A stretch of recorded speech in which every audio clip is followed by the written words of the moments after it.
اعوذ باللہ من الشیطان الرجیم بسم اللہ الرحمن الرحیم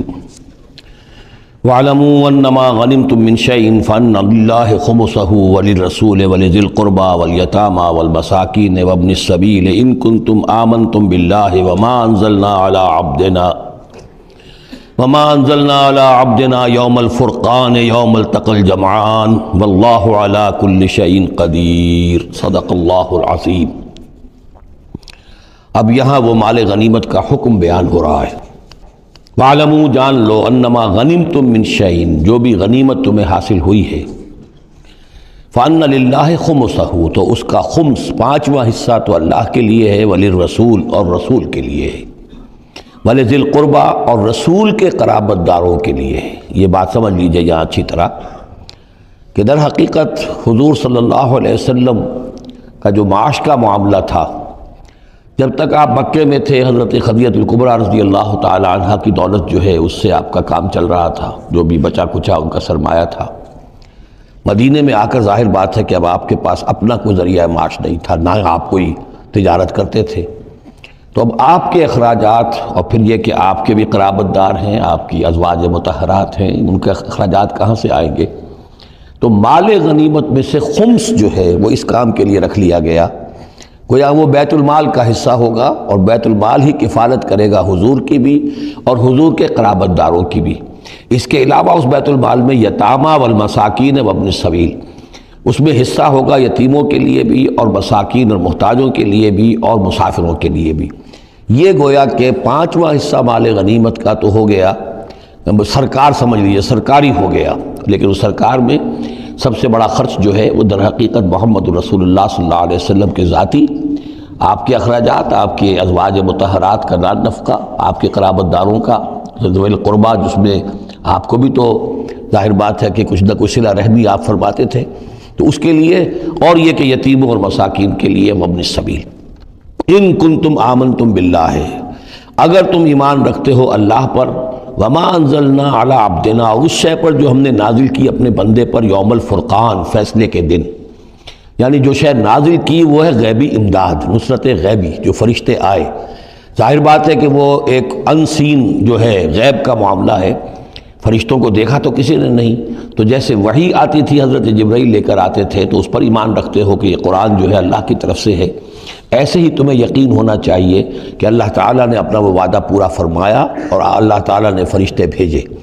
تو اگر تمہیں وہ یقین ہے تو پھر تم اس حکم کو پورے طور پر یوں سمجھیے کہ دلی طور پر اس کو قبول کرو، خوش دلی کے ساتھ پوری طریقے سے، کہ خمس جو ہے وہ تو اللہ اس کے رسول کا، بیت المال کا۔ بقیہ کے بارے میں حضور نے فرما دیا کہ 4/5 جو ہے یہ اب تقسیم ہو جائے گا مجاہدین کے درمیان۔ اس میں اس سے کوئی بحث نہیں ہے کہ کس نے کتنا جمع کیا، سارا مال ایک جگہ جمع ہوگا اور پھر اس کے حصے لگیں گے، چاہے کوئی پہرے پر تھا، جنگ کی نوبت ہی نہیں آئی، چاہے یہ کہ کوئی باقاعدہ جنگ میں کسی نے حصہ لیا، چاہے کسی نے مال غنیمت جمع کیا، چاہے نہیں کیا، جو بھی جنگ میں ہے ان کو برابر کا حصہ ملے گا۔ اس میں یہ ہے کہ جو سواریوں والے تھے انہیں دوہرا، اور جو پیدل تھے انہیں اکیرا، اس لیے کہ سواریاں اگر کسی کا اونٹ ہے، کسی کا گھوڑا ہے، 2 گھوڑے بھی تھے، تو ظاہر بات ہے کہ اس کے چارے وغیرہ کا بندوبست وہ خود اپنے پاس سے کرتا تھا، کوئی سپلائی لائنز تو آج کل کی جس طرح فوجوں کی ہوتی ہیں وہاں موجود نہیں تھی، لہذا جو مجاہد تھا کہ جو سوار تھا گھوڑے پر یا اونٹ پر، جس کا اپنا گھوڑا تھا، اپنا اونٹ تھا، اس کو دوہرا حصہ، اور جو عام پیادہ جو مجاہد تھا اس کو اکیرا۔ وَاعْلَمُوا أَنَّمَا غَنِمْتُم مِّن شَيْءٍ فَأَنَّ لِلَّهِ خُمُسَهُ وَلِلرَّسُولِ وَلِذِي الْقُرْبَى وَالْيَتَامَى والمساکین وابن السبیل ان کنتم آمنتم باللہ وما انزلنا علی عبدنا یوم الفرقان یوم التقى الجمعان،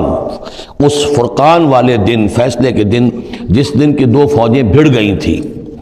واللہ علی کل شیء قدیر، اور اللہ تعالیٰ ہر چیز پر قادر ہے۔ اذ انتم بالعدوۃ الدنیا وہم بالعدوۃ القصویٰ، اصل میں یہ جو وادی ہے جس میں بدر واقع ہوا ہے، یہ ایک گھاٹی سی ہے جو دونوں کناروں کے اوپر تو بہت تنگ ہے لیکن درمیان میں بہت کھل کر میدان بن جاتا ہے۔ اس کا ایک سرا جو ہے وہ شمال کی طرف نکل جاتا ہے اور وہ جا رہا ہے شام کی طرف، ایک سرا جنوب کی طرف ہے اور وہ جاتا ہے مکے کی طرف، ایک مشرق کی طرف آتا ہے کہ جو مدینے کی طرف آ رہا ہے، اور اکثر و بیشتر جو پہلے حاجی جاتے تھے وہ اسی راستے پر تھے، یہی راستہ تھا۔ اب تو جو نیا طریق الہجرہ بڑی اعلیٰ سڑک بن گئی ہے تو لوگوں کو ان مقامات سے گزرنے کا موقع نہیں ملتا، ورنہ بدر سے ہو کر ہی راستہ گزرتا تھا۔ تو ایسا ہوا ہے کہ اللہ تعالیٰ کی طرف سے ایسی اسکیم بن گئی، تدبیر ایسی ہو گئی کہ عین بر وقت پہنچے۔ وہ جو مدینے والا سرا تھا جو قریب تھا مدینے کے اس وادی کا، اس پر حضور پہنچے، اور عین اسی وقت جو دور والا سرا تھا، وہ گھاٹی جہاں پہ ختم ہو رہی تھی جنوب کی طرف، وہاں وہ قریش بھی پہنچ گئے بر وقت۔ جب تم تھے ورلے کنارے پر اور وہ تھے پرلے کنارے پر، اذ انتم بالعدوۃ الدنیا، دنیا ادنا کا مؤنث ہے، قریب تر، وہم بالعدوۃ القصویٰ، اور وہ تھے پرلے کنارے پر، والرکب اسفل منکم، اور وہ جو قافلہ تھا وہ تم سے نیچے تھا، نیچے ہو کر گزر گیا تھا، یعنی اس کے بعد پہاڑوں کی ایک رینج تھی اور اس کے بعد پھر تہامہ کا میدان تھا۔ تو ابو سفیان نے یہ کیا تھا کہ قافلے کو لے کر اس بدر کی گھاٹی میں داخل ہی نہیں ہوئے، ادھر سے تو وہ پیغام بھی بھیج دیا تاکہ فوج ادھر سے آئے، تاکہ مسلمانوں کی توجہ بھی ہو تو فوج کی طرف ہو جائے، اور اسی میں وہ داؤ لگا کر اپنے قافلے کو بچا کر نکال کر لے جائیں، اور وہ تہامہ میں ساحل کے ساتھ ساتھ ہو کر نکل بھی گئے۔ وَلَوْ تَوَاعَدْتُمْ لَاخْتَلَفْتُمْ فِي الْمِيعَادِ، اور اگر تم لوگوں نے آپس میں معاہدہ کیا ہوتا کہ فلاں وقت پر ہمیں پہنچنا ہے، ہو سکتا ہے کہ تم ایک ساتھ نہ پہنچ سکتے، اختلاف ہو جاتا، جیسے اپوائنٹمنٹ ہوتی ہے فلاں وقت پہ میں بھی پہنچوں گا آپ بھی پہنچ جائیں تو کچھ نہ کچھ آگے پیچھے ہو جاتا ہے، تو اگر تم طے کر کے بھی آتے تو اتنا نہ ہوتا جتنا کہ ہم نے اپنی مشیت اپنی تدبیر سے کر دیا کہ عین وقت پر تمہیں وہاں پہنچا دیا۔ اس کی وجہ کیا تھی؟ ہم چاہتے تھے کہ یہ ٹکراؤ ہو جائے اور یہ بات واضح ہو جائے کہ جان لیں اہل مکہ کہ اللہ تعالیٰ کی نصرت کس کے ساتھ ہے، اس کے عوام بھی سمجھ لیں۔ وَلَٰكِن لِيَقْضِيَ اللَّهُ أَمْرًا كَانَ مَفْعُولًا، لیکن یہ سب کچھ لیے ہوا تاکہ اللہ تعالیٰ طے کر دے وہ شے، فیصلہ کر دے کہ جو ہو کر رہنی ہے، كَانَ مَفْعُولًا لِيَهْلِكَ مَنْ هَلَكَ عَنْ بَيِّنَةٍ، تاکہ اب جسے ہلاک ہونا ہے وہ ہلاک ہو بات کے واضح ہو جانے کے بعد۔ اب بھی عوام کی اگر آنکھیں نہیں کھلتی تو پھر گویا کہ وہ پھر مورد الزام خود ہیں، اب ان کے سرداروں نے جو کچھ ان کی مت ماری تھی، اب آ کر اس موقع کے بعد ان کی آنکھیں کھل جانی چاہیے۔ اب بھی اگر کوئی ہلاک ہوتا ہے تو بات کے واضح ہونے کے بعد ہلاک ہو، لِيَهْلِكَ مَنْ هَلَكَ عَنْ بَيِّنَةٍ وَيَحْيَىٰ مَنْ حَيَّ عَنْ بَيِّنَةٍ، اور جسے جینا ہے جس کی زندگی ہے روحانی زندگی اور جو سیدھے راستے پر آنا چاہتا ہے وہ بھی اس بینہ کی بنا پر اس سیدھے راستے پر آ جائے اور حیات معنوی حاصل کر لے۔ وَإِنَّ اللَّهَ سَمِيعٌ عَلِيمٌ، اور یقیناً اللہ سب کچھ سننے والا اور جاننے والا ہے۔ اِذْ يُرِيكَهُمُ اللَّهُ فِي مَنَامِكَ قَلِيلًا، جبکہ اللہ تعالیٰ آپ کو دکھا رہا تھا اے نبی ان کو آپ کی نیند میں کم۔ حضور نے خواب میں دیکھا کہ کوئی بڑی طاقت نہیں ہے، بڑی تھوڑی سی جمعیت ہے قریش کی جو آئی ہے، حالانکہ 1000 کا لشکر تھا۔ وَلَوْ أَرَاكَهُمْ كَثِيرًا، اور اگر آپ کو دکھایا ہوتا کہ وہ بڑی بڑی تعداد میں آ رہے ہیں، لَفَشِلْتُمْ، اور آپ نے وہ بات بتائی ہوتی صحابہ کرام کو اپنے ساتھیوں کو، تو اے مسلمانوں پھر تم کمزوری دکھاتے، تم ڈھیلے پڑ جاتے۔ وَلَا تَنَازَعْتُمْ فِي الْأَمْرِ، اور معاملے کے اندر پھر کوئی ایک اور تنازع کھڑا ہو جاتا کہ ہمیں یہاں جنگ کرنی بھی چاہیے کہ نہیں۔ وَلَٰكِنَّ اللَّهَ سَلَّمَ، لیکن اللہ تعالیٰ نے سلامتی پیدا فرما دی۔ إِنَّهُ عَلِيمٌ بِذَاتِ الصُّدُورِ، یقیناً وہ جو کچھ سینوں کے اندر ہے اس سے واقف ہے۔ اس کی توجیہ یہ کی ہے مفسرین نے کہ اگرچہ نبی کا خواب جھوٹا نہیں ہو سکتا، یہ نہیں تھا کہ حضور کو جو خواب دکھایا گیا وہ غلط تھا، اصل میں ان کی جو معنوی حقیقت تھی وہ دکھا دی گئی۔ ایک ہے کسی شے کے اندر جو کمیت ہے، کوانٹیٹیو ایلیمنٹ ہے اس کا، ایک ہے جو اس کی کیفیت ہے، جو اس کے اندر اصل حقیقت ہے۔ تو یہ بات جو ہے اچھی طرح سمجھ لینے کی ہے کہ مکے سے جو اصل نفری آئی تھی وہ تو ان عوام الناس کی تھی کہ جن کو بارے میں جن کو معلوم تھا کہ محمد ہمارے بہترین آدمی ہیں صلی اللہ علیہ وسلم، اور جو ان کے ساتھی ہیں وہ ہمارے گل سرسبد ہیں، ہمارے خاندان کے قریش کے بہترین لوگ ہیں، اور پھر یہ کہ انہوں نے کوئی جرم نہیں کیا ہے، کوئی ظلم نہیں کیا ہے، وہ صرف ایک خدا واحد کا کے ماننے والے اور جو ہیں وہ نیکیوں کا حکم دینے والے ہیں۔ تو جو ان کے ہاں جو بھی جس کو ہم کہتے ہیں سائلنٹ میجورٹی عوام الناس، ان کے دل اپنے لیڈروں کے ساتھ نہیں تھے۔ آ تو گئے تھے، وہ ظاہر ان کا جبر تھا، ان کا فیصلہ تھا، لیڈروں کا حکم تھا، آ گئے تھے، لیکن مارے باندھے کو آئے ہوئے تھے۔ ان کے دلوں کے اندر وہ بات نہیں تھی کہ جو کسی ایسے لشکر میں ہوتی ہے کہ جو سمجھتا ہے اپنے آپ کو برحق، ہم حق کے لیے لڑ رہے ہیں، تو اس کے اندر جو طاقت ہوتی ہے اس لڑنے والے کے اندر، وہ اس شخص میں نہیں ہوتی کہ جو مارے باندھے کو لے آیا گیا ہو اور خود اسے اپنے دل میں یہ یقین نہ ہو کہ میں حق کے لیے لڑ رہا ہوں۔ اس اعتبار سے معنوی طور پر جو ان کی کیفیت تھی اس کے اعتبار سے وہ واقعتاً کم تھے۔ تو حضور کو خواب میں اللہ تعالیٰ نے ان کی اصل حقیقت دکھائی۔ وَإِذْ يُرِيكُمُوهُمْ إِذْ الْتَقَيْتُمْ فِي أَعْيُنِكُمْ قَلِيلًا وَيُقَلِّلُكُمْ فِي أَعْيُنِهِمْ، مزید برآں اللہ نے یہ کیا کہ جب دونوں لشکر ٹکرائے ہیں تو ایسی کیفیت پیدا کر دی کہ مسلمانوں کو بھی وہ تھوڑے لگ رہے تھے کہ کوئی زیادہ لوگ نہیں ہیں، اور انہیں بھی مسلمان تھوڑے نظر آ رہے تھے۔ یعنی یہ کہ ہر صورت اللہ نے ایسی بنا دی تھی کہ جنگ ہو اور ڈٹ کر ہو، تاکہ یہ صورتحال جو ہے یوم الفرقان ہونا اس کا بالکل واضح ہو جائے۔ اگر کسی وجہ سے وہ کرنی کترا جاتا معاملہ اور جنگ نہ ہوتی، مقابلہ نہ ہوتا، تو جس طریقے سے کہ اللہ اس کو فیصلہ کن دن بنا دینا چاہتا تھا، یوم الفرقان فیصلے کا دن، وہ صورتحال پیدا نہ ہوتی۔ لِيَقْضِيَ اللَّهُ أَمْرًا كَانَ مَفْعُولًا، تاکہ اللہ پورا کر دے اس معاملے کو کہ جو ہونے والا ہی تھا۔ وَإِلَى اللَّهِ تُرْجَعُ الْأُمُورُ، اور تمام معاملات بالآخر تو اللہ ہی کی طرف لوٹا دیے جائیں گے۔ یا ایھا الذین آمنوا اذا لقیتم فئۃ فاثبتوا، اے اہل ایمان جب بھی اب تمہارا، اب چونکہ دور شروع ہو گیا ہے، اب تمہاری جد و جہد جو ہے وہ آخری مرحلے میں داخل ہو چکی ہے، مسلح تصادم کا آغاز ہو چکا ہے، اور یہ تو ابھی پہلی جنگ ہے، ابھی جنگیں اور آنی ہیں، اگلے ہی سال غزوہ احد ہو گیا۔ جب بھی تمہارا مقابلہ ہو کسی فوج سے فاثبتوا، پہلا حکم تو یہ ہے کہ پھر ثابت قدم رہو، قدم جمائے رکھو۔ دوسرا حکم وَاذْكُرُوا اللَّهَ كَثِيرًا، اور اللہ کا ذکر کرو کثرت کے ساتھ، لعلکم تفلحون، تاکہ تم فلاح پاؤ۔ تمہاری جو طاقت ہے وہ اللہ تعالیٰ کے بھروسے پر ہے۔ وَاصْبِرْ وَمَا صَبْرُكَ إِلَّا بِاللَّهِ، ایک بندہ مومن کا صبر جو ہے وہ اللہ کے بھروسے پر ہے، لہذا اللہ یاد رہے گا، اللہ کے ساتھ قلبی تعلق، روحانی تعلق استوار ہوگا تو تم ثابت قدم رہو گے، اور اگر اللہ کے رشتہ ٹوٹ گیا، قلبی رشتہ، روحانی رشتہ، تو پھر تمہارے اندر جان نہیں ہوگی۔ اور تیسرا حکم لعلکم تفلحون، تاکہ تم مراد پاؤ، اور تیسرا حکم اطیعوا اللہ ورسولہ، اور دیکھو تیسرا حکم یہ ہے کہ جو ڈسپلن ہے اس کی پابندی کرو، حکم مانو اللہ کا اور اس کے رسول کا۔ اب ویسے تو یہاں اللہ کا حکم بھی کہا گیا ہے، ظاہر بات ہے کہ وہاں تو ہر وقت جو حکم آتا تھا وہ رسول کا حکم آتا تھا، اس لیے کہ قرآن بھی آ رہا ہے تو رسول کی زبان سے ادا ہو رہا ہے، اور رسول اپنی جانب سے اپنی اجتہاد کے تحت، اپنی رائے کے تحت، اپنی تدبیر کے تحت کوئی رائے دے رہے ہیں تو ابھی حضور کی زبان مبارک سے ادا ہو رہا ہے۔ تو ویسے کہنے کو یہ اللہ اور اس کے رسول کی اطاعت کرو، لیکن عملاً وہ رسول اطاعت بن جاتی ہے۔ بمصطفیٰ برساں خیش را کے دی ہمہ اوست، واطیعوا اللہ ورسولہ ولا تنازعوا، اور دیکھو آپس میں جھگڑو نہیں۔ یہی وہ الفاظ آئے ہیں جو سورہ آل عمران میں ہم پڑھ چکے ہیں۔ وَلَقَدْ صَدَقَكُمُ اللَّهُ وَعْدَهُ إِذْ تَحُسُّونَهُم بِإِذْنِهِ حَتَّىٰ إِذَا فَشِلْتُمْ وَتَنَازَعْتُمْ فِي الْأَمْرِ وَعَصَيْتُم مِّن بَعْدِ مَا أَرَاكُم مَّا تُحِبُّونَ۔ اب یہ ایک سال بعد ہونے والا ہے، یہ ایک سال پہلے ان سے کہا جا رہا ہے نظم کی پابندی کرو، اطاعت رسول پر کاربند رہو، ولا تنازعوا، اختلاف نہ کرو، جھگڑا نہ ڈالو، فتفشلوا، تو تم ڈھیلے پڑ جاؤ گے، وتذهب ريحكم، اور تمہاری ہوا اکھڑ جائے گی، واصبروا، اور ثابت قدم رہو، ان اللہ مع الصابرین، یقیناً اللہ تعالیٰ صابروں کے ساتھ ہے، اللہ کی نصرت، تائید اہل صبر کے ساتھ ہے۔ وَلَا تَكُونُوا كَالَّذِينَ خَرَجُوا مِن دِيَارِهِمْ بَطَرًا وَرِئَاءَ النَّاسِ، ان لوگوں کے مانند نہ ہو جانا کبھی جو نکلے تھے اپنے گھروں سے اتراتے ہوئے، اینٹتے ہوئے، اکڑتے ہوئے لوگوں کو دکھانے کے لیے۔ یہ وہ قریش کا لشکر جب چلا ہے تو ابو جہل نے جو بھی ساز و سامان کیا تھا اس کے لیے ڈھول ڈھمکا بھی تھا، اور اس کے ساتھ جو ہے ہر طرح کا لاؤ لشکر، تو وہ تو جا رہے تھے بالکل اس خیال سے کہ فتح ہماری ہے ہی ہے، اور ہم مسل کر رکھ دیں گے، جیسے مچھر کو مسل دیا جاتا ہے۔ یہ مسلمان ہے ہی کتنے، وہ جو ہے خوب اپنے شان و شوکت کا مظاہرہ کرتے ہوئے جا رہے تھے۔ وَيَصُدُّونَ عَن سَبِيلِ اللَّهِ، اور حقیقت کیا تھی کہ اللہ کے راستے سے روک رہے تھے۔ وَاللَّهُ بِمَا يَعْمَلُونَ مُحِيطٌ، اور جو کچھ وہ کر رہے تھے اللہ اس کا احاطہ کیے ہوئے تھا، اللہ کے قابو سے باہر جانے والی ان کی کوئی تدبیر نہیں تھی۔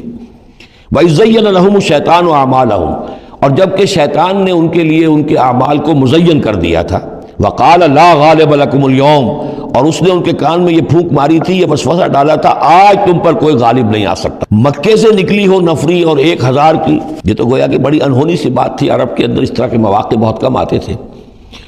لا غالب لکم اليوم من الناس، کوئی انسانوں میں سے تم پر غالب نہیں آ سکتا۔ وانی جار لکم، اور میں بھی تمہارے ساتھ ہی ہوں۔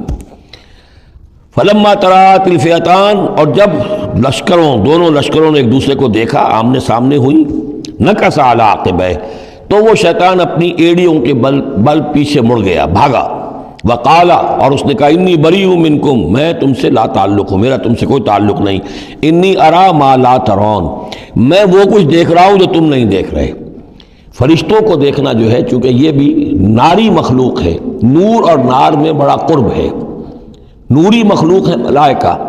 اور ناری مخلوق ہے جن، اور یہ جن ہے عزازیل، ابلیس، تو اس کو نظر آ گیا فرشتے آ رہے ہیں۔ انی ارا ما لا ترون، میں وہ کچھ دیکھ رہا ہوں جو تم نہیں دیکھ سکتے. انی اخاف اللہ، مجھے اللہ کا خوف ہے. واللہ شدید العقاب، اور اللہ سزا دینے میں بہت سخت ہے. اذ یقول المنافقون والذین فی قلوبہم مرض. اب یہ ایک نقشہ تو یہ تھا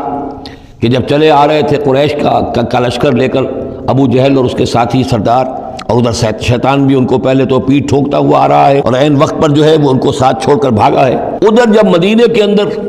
اب جہاں وہاں سے مسلمان چلے تھے، حضور چلے تھے،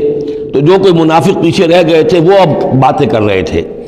اذ یقول المنافقون والذین فی قلوبہم مرض، جبکہ کہہ رہے تھے وہ منافق لوگ اور وہ لوگ کہ جن کے دلوں میں روگ تھا. غر ہؤلاء دینہم، ان مسلمانوں کو تو ان کے دین نے بالکل دھوکے میں ڈال دیا ہے، مت ماری گئی ہے، دماغ خراب ہو گیا ہے، قریش سے ٹکرانے چلے ہیں، ان کی عقل جواب دے گئی ہے. ہم تو پہلے بھی سمجھتے تھے کہ یہ سفہاء ہیں، بے وقوف ہیں، احمق ہیں، لیکن اب تو معلوم ہوتا ہے کہ سرے سے مت ماری گئی. غر ہؤلاء دینہم، ان کے دین نے ان کی مت مار دی. وَمَن يَتَوَكَّلْ عَلَى اللَّهِ فَإِنَّ اللَّهَ عَزِيزٌ حَكِيمٌ. انہیں کیا پتا کہ جو کوئی توکل کرے اللہ پر تو اللہ تعالیٰ زبردست ہے، حکمت والا. وَلَوْ تَرَىٰ يَتَوَفَّى الَّذِينَ كَفَرُوا الْمَلَائِكَةُ، اور کاش تم دیکھ سکتے جب کہ قبض کرتے ہیں فرشتے ان کافروں کو، ان کی جانوں کو. یضربون وجوہہم، ان کے چہروں پر ضرب لگاتے ہوئے، وادبارہم، اور ان کی پیٹھوں پر. وذوقوا عذاب الحریق، اور کہتے اب چکھو جلنے کا عذاب. ذالک بما قدمت ایدیکم، اور یہ وہ کچھ ہے جو تمہارے اپنے ہاتھوں نے آگے بھیجا ہے. وان اللہ لیس بظلام للعبید، اور یہ کہ اللہ تو ہرگز اپنے بندوں کے حق میں ظالم نہیں ہے، ظلم کرنے والا نہیں ہے. کداب آل فرعون والذین من قبلہم، جیسے کہ معاملہ ہوا آل فرعون کا اور ان کا جو ان سے پہلے تھے. آل فرعون سے پہلے قوم شعیب سے پہلے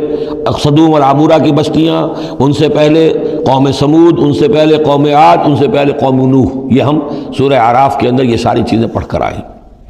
کداب آل فرعون والذین من قبلہم کفروا بآیات اللہ، انہوں نے بھی اللہ کی آیات کا کفر کیا. فاخذہم اللہ بذنوبہم، تو اللہ نے پکڑ لیا انہیں ان کے گناہوں کی پاداش میں. ان اللہ قوی شدید العقاب، یقیناً اللہ تعالیٰ قوی ہے، قوت والا ہے، زور آور ہے، اور سزا دینے میں سخت ہے. ذالک بان اللہ لم یکن مغیرا نعمۃ انعمها علی قوم حتی یغیروا ما بانفسہم. یہ اس لیے ہے کہ اللہ تعالیٰ کا یہ طریقہ نہیں ہے کہ کوئی نعمت جو اس نے کسی قوم کو دی ہو اس میں تغیر کر دے جب تک کہ وہ قوم اپنے اندر کی کیفیت کو متغیر نہ کر دے. یعنی یہ ہر قوم جو اٹھی تھی اسی شکل میں اٹھی تھی کہ اللہ تعالیٰ نے ایک نبی بھیجا. جیسے کہ قوم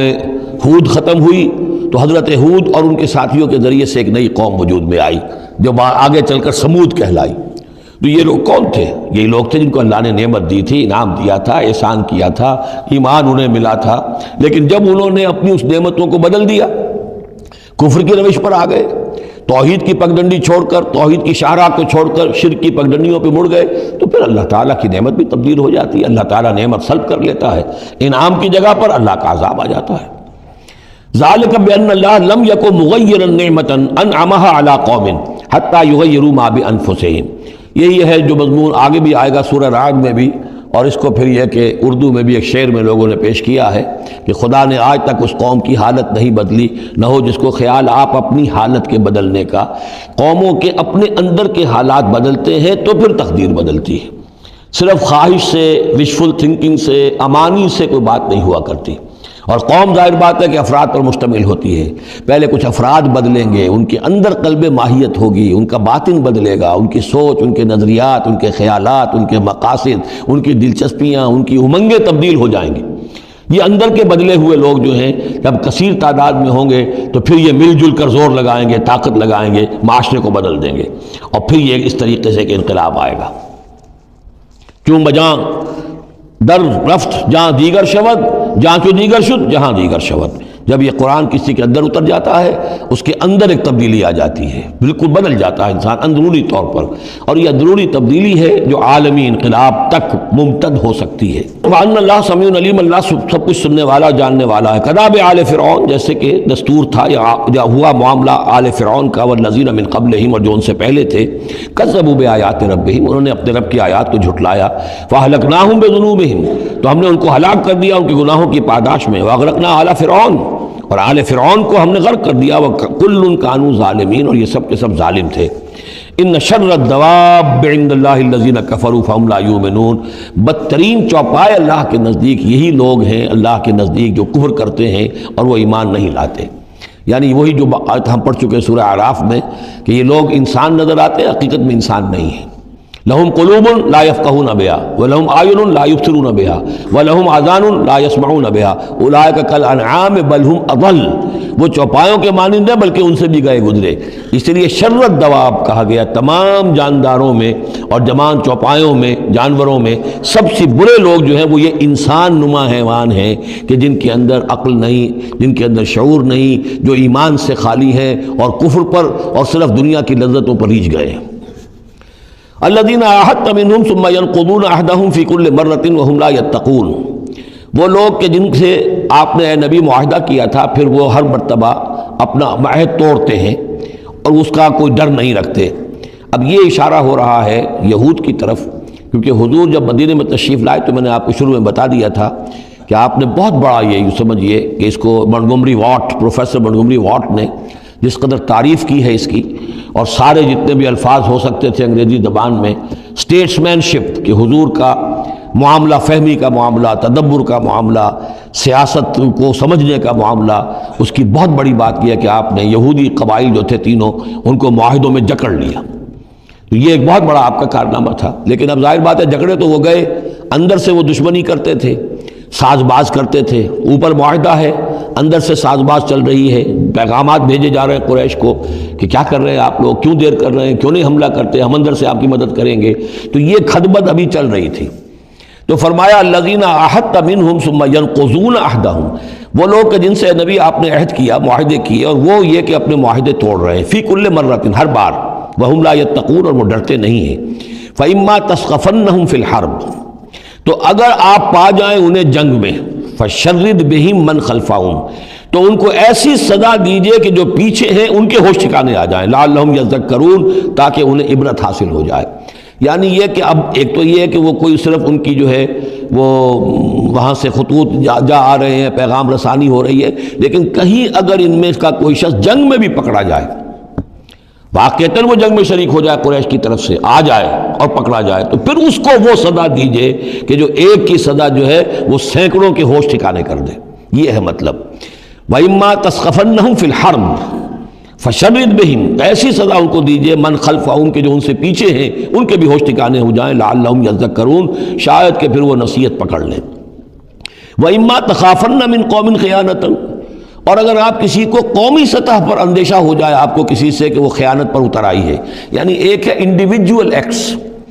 بنو قریظہ کا کوئی شخص ہے جو کام کر رہا ہے، بنو قریظہ کا سردار کہے گا صاحب مجھے کیا معلوم، یہ ایک شخص کا انڈیویجول معاملہ ہے، اس نے کوئی خط لکھ دیا ہوگا قریش کو یا کوئی سلسلہ جرمانی کیا ہوگا، لیکن یہ ہمارا اجتماعی معاملہ نہیں ہے، ہم معاہدے کے پابند ہیں۔ بنو قینقاع کا کوئی شخص ہے اس نے کر دیا، تو اس کے لیے تو پہلا حکم آ گیا، وہ کہیں اگر مل جائے، جنگ میں مل جائے، کیونکہ ویسے تو اسے ہاتھ نہیں لگا سکتے، معاہدہ ہے ان کے ساتھ، تو معاہدہ ہے، اس کو کیا سزا دیں گے،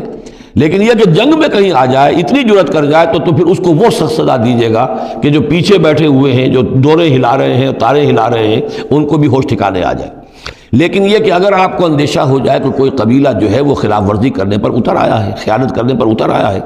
وَإِمَّا تَخَافَنَّ مِنْ قَوْمٍ خِيَانَةً، کسی کی طرف سے خیانت کا آپ کو اندیشہ ہی ہو جائے، فَانبِذْ إِلَيْهِمْ عَلَىٰ سَوَاءٍ، تو پھر پھینک دیجئے ان کی طرف کھلم کھلا، یعنی پھر معاہدے کو ایبروگیٹ کیجئے، کہہ دیجئے کہ آج سے ہمارا کوئی معاہدہ نہیں۔ یہ نہیں ہے کہ معاہدہ بھی قائم رہے اور آپ ان کے خلاف اقدام بھی کر دیں، یہ صحیح نہیں،